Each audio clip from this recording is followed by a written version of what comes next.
Hi, hi, hi, hi, hi. Happy vows, and you are welcome to Bono and Boma. I am Boma, and today is Valentine's. Like, happy vows to all of you, wherever that you find yourself, whatever that you are doing. Today, I pray that you find love.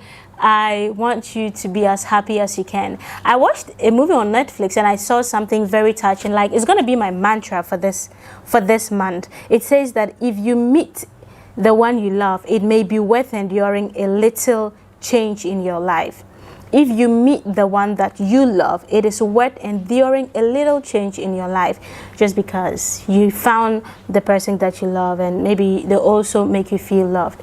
The movie is Love and Lashes. It's just about like like the personality types for love making, say dominant and the submissive. You have the bondage and the rest and all. So I watched movies like this just to also get to know more about my work as a mental health professional. So yes, ladies and gentlemen, today we are going to talk about self-esteem. Today is Valentine's, and I'm giving you this because it's my love to you. And if I ask you, do you have self-esteem? Like are you a chronic self-esteemer? Like, is it high there on the scale of 1 to 10? Where do you stand? And some of you say, yes, I have it. But you can never know that you are not even disciplined until you meet a chronic disciplined person, and then you just have to pack yours aside and learn. So if you think that you have got self-esteem, let's go through these five key points and let's see where you stand. Remember, on a scale of 1 to 10, keep that score. At the end of this video, you would pair up your initial score and then the end of this video, the score you get for yourself. So number 1 is self-acceptance. Let me just breathe in and out. Self-acceptance in our world today is not accepting. Like, you basically live in a world where nobody wants you to be you. And we are all living like some kind of fairy tale. We are all living a life that is basically fitting a system, not really our individual selves. So basically, if you do not know yourself, it will be very hard for you to accept yourself. So when we talk about self-acceptance, it talks about your lifestyle, your ethics, your values, your way of living, religion, and the things that you spend time doing, and who you truly want to be privately and publicly. So if you know yourself on this level, you now, even though you want to live collectively as everyone, they do not necessarily change your personality or identity. It's more as me talking with you today. Like, I know myself, I have accepted myself, my religion, my convictions, my standards, or my principles. I can communicate with you, I can relate with you without having any fear. Because what I always know the right moment and how to keep that friendship or relationship going. It means that I am a human being and I can live just like anyone else by respecting people's rights and people's boundaries. So in essence, self-acceptance is knowing yourself and living to your true self. And it's only by knowing yourself that you can love yourself. And by knowing yourself and loving yourself is the gateway of your ultimate happiness. Knowing yourself, loving yourself, finding ultimate happiness within you is now the law of divine to now give that happiness, that love to other people. If you don't have it here, you can give it there. And all of this will build up that self-esteem. You don't know yourself. How can you build self-esteem? So number 1, do you know yourself? Have you accepted yourself? If you have, do you need validation to really accept yourself? That is the question. Whose validation do you need to accept yourself? Ask yourself this question and then let me know how important this is for you. Number 2 of knowing if you have a self-esteem is people pleasing. Oh, when we talk of people pleasing, it's real. When you know very well your heart, your soul, your body, your mind, you don't want it. It's an absolute no. But then just because you want someone to like you, you want to make someone happy, you want to get in the good books of people, like you feel you are Father Christmas, or maybe you are the ice cream seller, everyone should really like you. You see, if you are a people pleaser, you would always be looked down on, you always be disrespected, picked on, abused, bullied, especially at work. You'll be the one always doing the most of the work, like, because you want to please people, you want to please your boss, your co-workers, your colleagues, everyone at work. You want to do the eye service so that you can be loved. All of that just invites more burden, more work, more stress, and more pain. Because you see, the more you want to please people, the more you forsake yourself. And why do you forsake yourself? It's because you want validation from other people. That is all of it. You go out of your comfort zone to get this validation because you want your name to be in the lips of other people. Especially if you're in a relationship, you are the ones that suffer the most, because you are happy, you are not happy, you are quiet. The person is crossing your boundaries, you are quiet. The person is not loving you the way you should be loved, you are quiet.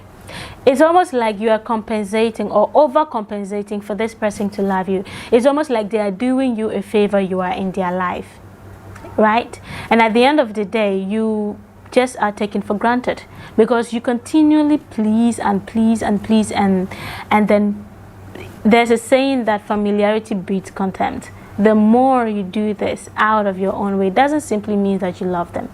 It means that you want validation, and when people get to know, they'll take advantage of you. So how is your self-esteem? How do you rate your self-esteem after knowing that the moment you say yes when you want to say no, it's not a good self-esteem mark? What do you think about it?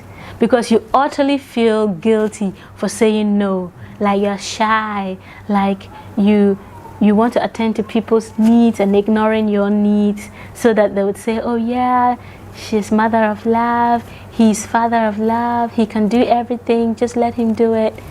It is not getting you anywhere.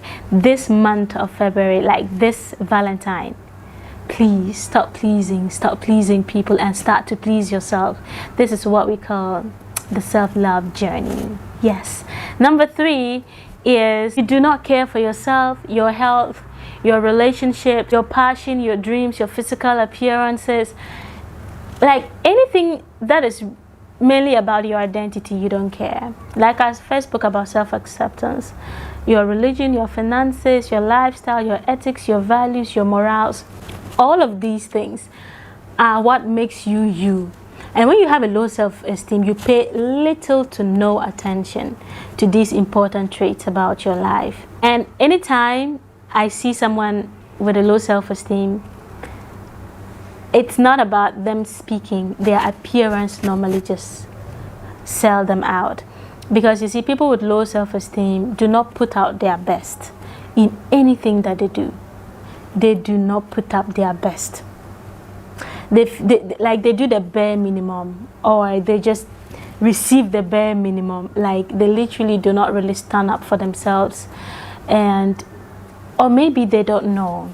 So that's why I'm teaching you that self-esteem means that taking very critical look at the things that you love and caring for yourself, caring for your health, diet, whether exercise, eating well, sleeping well, detoxifying yourself on social media and things that you watch, your relationships. You have to choose your friendships. You have to choose your relationships as well, and your loved ones.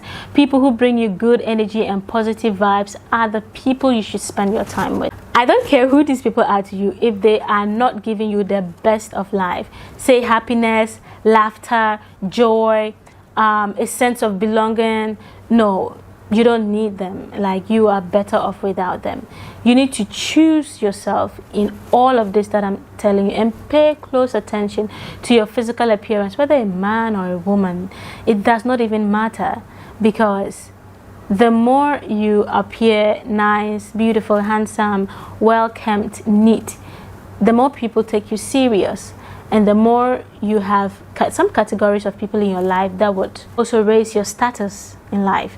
But if you're looking somehow and you're not really giving that vibe, as in, I'm happy with myself, I am confident, I have a high self-esteem, you see, your energy would rather dilate, and so people will not really want to spend time with you. And at the end of the day, you would isolate yourself, you'd feel very lonely, even though loneliness is not a crime or it's not sickness, but an extreme loneliness can lead to depression. You fight for your interest, for your dreams, for your love, for things that you think you are passionate about.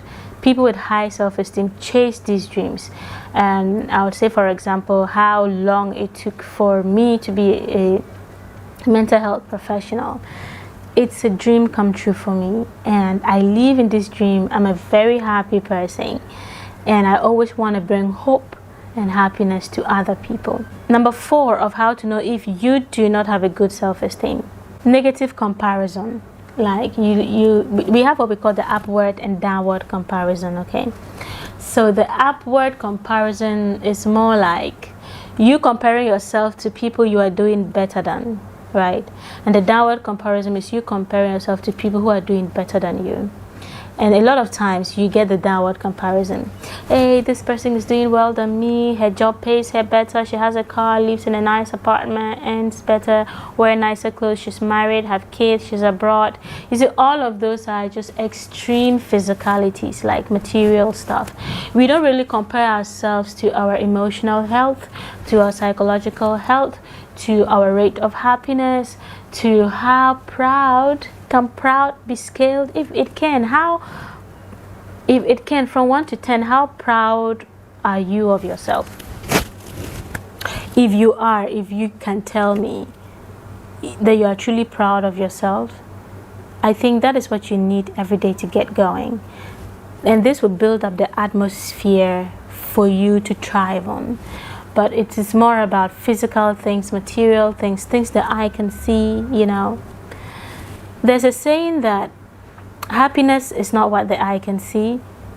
It's actually the feeling and the emotion. And these are the powerful, powerful key things human beings should have. Your feelings, your emotions, your thoughts.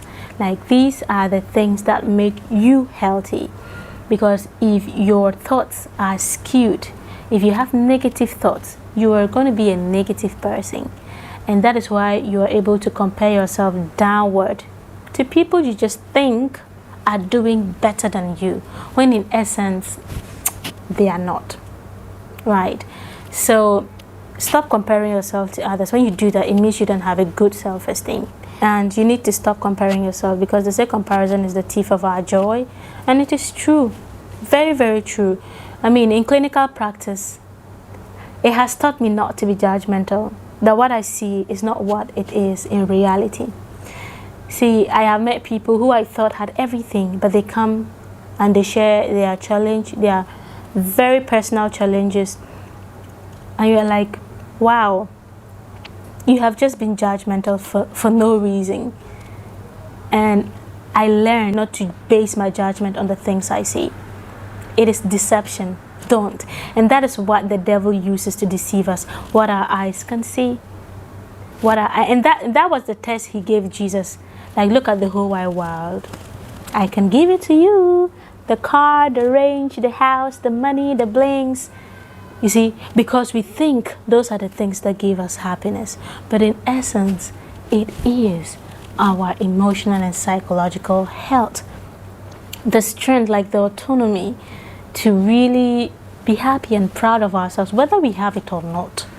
So number 5 is self-doubt. You don't believe in your decisions.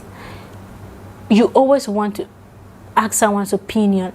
For example, at lunch, you wanted to eat rice. Someone says, no, today I'm taking gobe. And you go like, yes, I'm taking beans and plantain. This is just a literal example of low self-esteem. And when you do this by not really trusting in your own opinions, you just give up your life for people to control. You have less control of anything at all you do in life. And then you become powerless in fixing your own damn problems. Like, you are always waiting for people to come in and do this. Like, you literally just like waste your own time to really make a decision. I have met people like that, and it's not because they didn't have good decisions. They didn't just trust themselves. Like, they have self-doubt about who they are, and they doubt that if the decision they're taking is right.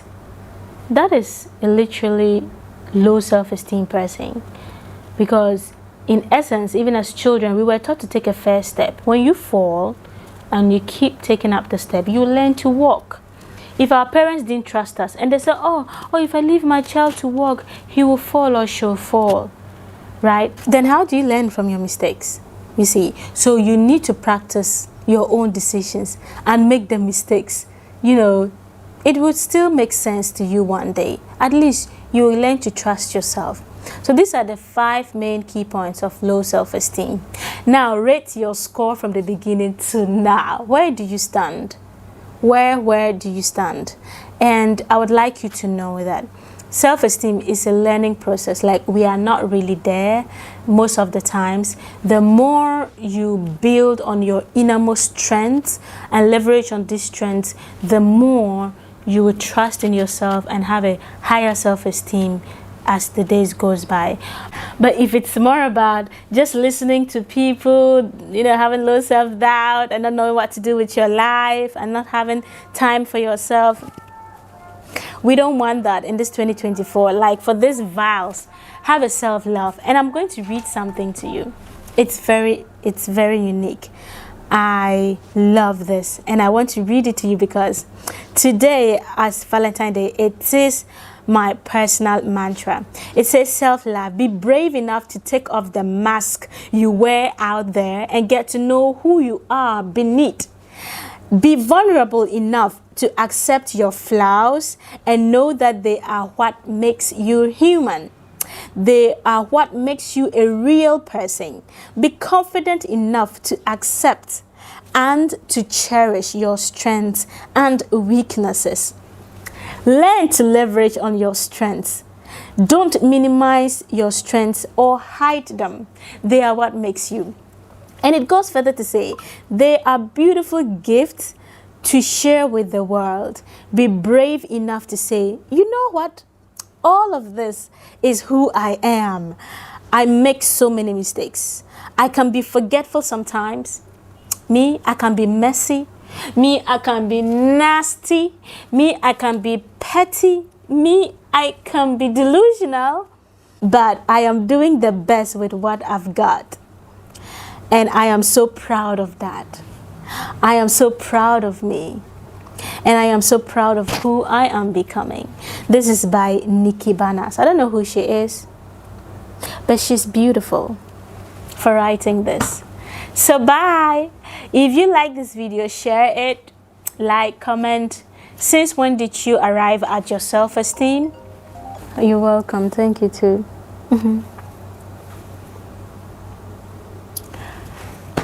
Bye and take care.